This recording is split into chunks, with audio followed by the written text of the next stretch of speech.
O inacreditável fracasso da Jaguar na Fórmula 1. Como é possível resumir uma equipe na Fórmula 1? A gente sempre começa falando dos títulos ou das vitórias, é de praxe. Mas e para resumir uma equipe que fracassou? Bom, eu resumiria dizendo que essa teve o seu ponto mais alto ao perder um diamante caríssimo no GP de Mônaco e que até hoje não foi recuperado. Senhoras e senhores, eu estou falando da Jaguar. O projeto era ambicioso. A Ford, gigante no ramo automotivo, estava por trás do time britânico naquela época mas deu tudo errado. O time que queria ser campeão do mundo de Fórmula 1 terminou sendo vendido por $1, libra ou euro. Eu nem sei mais a moeda que eles venderam. Eu sei que foi um. Mas o que aconteceu com a Jaguar? E por que deu tão errado? É isso que eu vou te contar hoje nesse vídeo. Como eu sempre digo, teremos que começar lá do início. A história da Jaguar começa em 2000, mas antes mesmo disso, ela já existia, porém com outro nome. Quando Jack Stewart fundou a Stewart Grand Prix, a equipe de Fórmula 1 que coroava o trabalho que ele já fazia com sua equipe nas categorias de base, o projeto era muito promissor. A Stewart começaria como equipe de fábrica da Ford na época, uma marca com uma vasta experiência na categoria. E embora não tivesse conseguido grandes resultados em 97 e 98, em 99 o time venceu pela primeira vez na Fórmula 1 com Johnny Herbert, além de Barrichello chegando em terceiro lugar naquela mesma corrida no GP da Europa. Somados esses fatores, ainda naquele ano a Ford anunciou que adquiriu a Stewart Grand Prix e iria renomeá-la. Agora ela se chamaria Jaguar. E a julgar pela ideia da Ford, a ideia fazia sentido e era bem promissor. A gente estava falando de uma equipe que estava melhorando no grid, que tinha acabado de vencer uma corrida em 99, e como já tinha a presença da Ford na equipe, era uma questão de tempo até ela comprar e fazer da Stewart uma equipe dela. A mudança de nome se dava pelo objetivo da compra em si. A Jaguar era a divisão de carros de luxo da empresa norte-americana na Europa. Então, como estratégia de marketing, agora os carros britânicos verdes clássicos teriam esse nome. Para variar, uma estratégia de marketing de uma empresa grande com investimento numa equipe de Fórmula 1. Inacreditavelmente, isso seria apenas mais um capítulo da história e do DNA da Stewart Grand Prix. Eu te digo daqui a pouco o que eu quero dizer com isso. O projeto era animador. Falava que o time queria ser campeão do mundo, que a equipe seria capaz de disputar títulos. Em 99, o time chegou a ficar em quarto lugar naquele campeonato.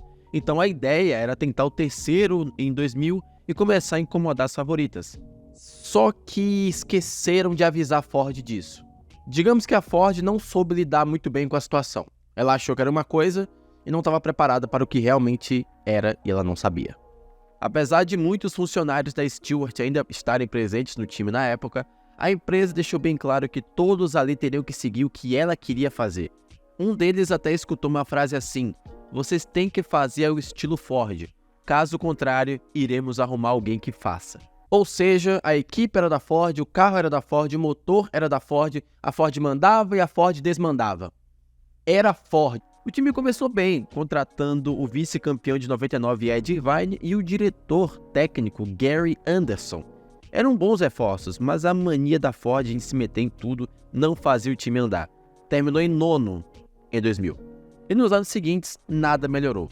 Foi um oitavo e um outro sétimo lugar entre 2001 e 2002. E a Ford começou a perder a paciência. Bob Rahal, homem com história no automobilismo norte-americano, chegou a ser chefe da equipe e tentou atrair Adrian Newey para reforçar o elenco. Mas incrivelmente a ideia não foi para frente. Mesmo Newey indo para essa mesma equipe anos depois. Na pista, o que se via eram carros problemáticos e inofensivos. Até conquistaram pódios em 2001 em Mônaco e 2002 em Monza, quando o time mostrou uma certa melhora, mas parou por aí mesmo, foi só isso. Até Niki Lauda foi chamado para tentar ajudar a equipe com sua experiência naquele período, mas nem mesmo ele conseguiu ajudar. Inclusive, Bob e Nick foram demitidos nessa brincadeira. Inclusive, hora da historinha aleatória do vídeo.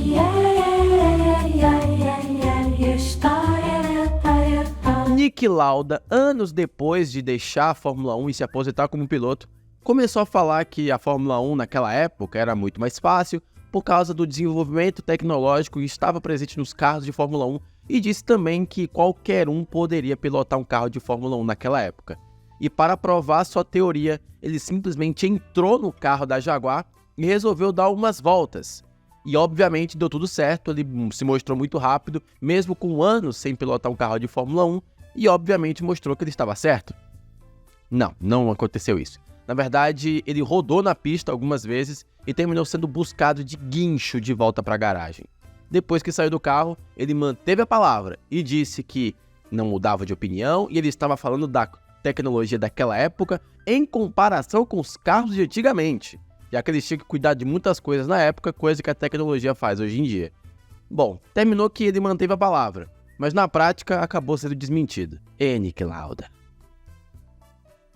Voltando, mesmo com 2 pódios e uma melhora relativa no campeonato, a Ford perdeu a paciência, demitiu alguns funcionários e deu um prazo de 2 anos para reavaliar se continuava na categoria ou não. E incrivelmente eles diminuíram o investimento da equipe. Era basicamente você querer ir mais rápido na pista e furar o seu pneu de propósito. Não fazia muito sentido, eles queriam melhores resultados, porém com menos investimento. O resultado era óbvio, para o posto de chefe de equipe, mais um. John Hogan pegou a vaga, justamente porque ele sabia lidar muito bem com pouca grana, como era o caso da equipe na época. Agora, em 2003, o time com Mark Webber e Antônio Pizzonia, brasileiro, tinha a missão de salvar a equipe nessas condições. E aproveitando que eu falei de Pizzonia, e ele estava na Jaguar na época, sinto a necessidade de contar a outra historinha aleatória do dia, que também aconteceu nessa época. O dia em que Pizzonia capotou um carro da Jaguar. Pizzonia, antes de ser titular pela Jaguar, precisou fazer um evento promocional da Jaguar com alguns jornalistas dentro do carro. Diziam até que tinha um presidente da Jaguar dentro do carro, mas aparentemente essa história é falsa. Só tinha os jornalistas e o piloto brasileiro, além de algumas câmeras filmando tudo em todos os ângulos. Pois bem, ele acabou perdendo o controle na curva 1, o carro foi para a brita, capotou, e terminou que um dos jornalistas, depois que o carro já tinha ficado de pé de novo, chegou ao Pizzonia e perguntou: "Você tá bem?" Bom, terminou que o Pizzonia ainda manteve a vaga como piloto para 2003. Mas ele ficou bem marcado com essa história também. Voltando. Ainda naquela temporada, o time substituiu esse mesmo Antônio Pizzonia por Justin Wilson no meio. Conseguiu 18 pontos e ficou novamente em 7º no campeonato. Nenhum avanço. E a paciência da Ford começou a ir ainda mais para o espaço. Em 2004, agora com Webber e Christian Klein, piloto apoiado pela Red Bull, a Jaguar ficou novamente em 7ª. Chateada, a Ford colocou a equipe à venda. A Red Bull comprou a equipe por €1, ou dólar ou libra, não lembro a moeda, um valor simbólico já que teria que assumir dívidas da equipe, e o resto é história. E aí chegamos na conclusão, a culpada por tudo isso foi a própria Ford. A Ford pegou uma equipe promissora e emergente, porém cortou as asinhas da autonomia dentro do time, que estava dando certo na época, e resolveu fazer apenas do jeito que ela queria. Caso contrário, era rua. E se fizesse o que ela queria e desse errado, também era rua. Ou seja, se você fizesse algo de bom, porém contrariasse a Ford, era rua. Se você fizesse algo ruim e concordasse com a Ford, era rua também. Que lugar legal de trabalhar. Vi uma expressão que dizia: a Jaguar trocou mais de chefe de equipe do que de camisetas ou um time brasileiro trocando técnico, e era verdade. Pelas minhas contas, foram 4 em 5 anos, desde 2000 até 2004. E para piorar, a cereja do bolo dessa história. Para promover o filme 12 Homens e um Segredo, colocaram um diamante caríssimo no bico de cada um dos carros e fizeram uma pintura especial, a pintura bem bonita, o carro ficou bem bonito. Porém, a corrida era em Mônaco, né? Circuito pequeno, estreito, o que poderia dar errado? Klein bateu na primeira volta e de frente. O diamante se perdeu naquela batida e até hoje não se sabe o paradeiro. Sim, o ponto mais marcante da Jaguar na Fórmula 1 foi um diamante perdido. Inclusive, fica aqui uma teoria pra gente: e se não tinha nenhum diamante naquele bico e essa história que o diamante sumiu é uma fake? E se esse diamante nunca existiu e apenas disseram que tinha o diamante para fazer a gente acreditar? Pense sobre isso. No fim, o que aconteceu em resumo? A Ford comprou uma equipe, achou que ia resolver todos os problemas sozinha sem escutar quem tentava ajudar, e no final teve um prejuízo gigantesco e sem falar que se queimou legal. Falavam até que quem dava sugestão de melhorias estava arriscado a tomar uma bronca por se meter aonde não era chamado. Era nesse nível. No fim, essa é a história da passagem arranhada da Ford com a Jaguar na Fórmula 1. Falavam até que quem desse sugestões de melhorias em outros setores era arriscado tomar uma reclamação de você não deveria estar metendo seu nariz onde não é chamado. Era nesse nível. E só uma curiosidade, na última corrida da Jaguar na Fórmula 1, simplesmente os dois pilotos se bateram e Mark Webber terminou a corrida dessa forma, assistindo o próprio carro estacionado de fora do cockpit. Foi desse jeito que a Jaguar se despediu. Incrivelmente, anos depois, ao que tudo indica, a Ford irá se reunir de novo com a Red Bull, empresa que comprou a Jaguar para realizar marketing esportivo também, a partir de 2026. O ciclo se fechou, começou com a Ford e está terminando com a Ford. Vamos ver no que isso vai dar. Bom, digamos que não deu muito certo na primeira vez, né, Ford? E é isso! Comenta aqui embaixo o que você acha dessa história toda e me diz aqui também as suas opiniões sobre as historinhas aleatórias. Devo eu adicionar mais historinhas aleatórias nos próximos vídeos que eu vou fazer agora? Comenta aqui, me diz aqui. Se gostou do vídeo, clica no like e se inscreve para ver mais vídeos meus aqui de Fórmula 1. E eu te vejo no próximo vídeo aqui no F1.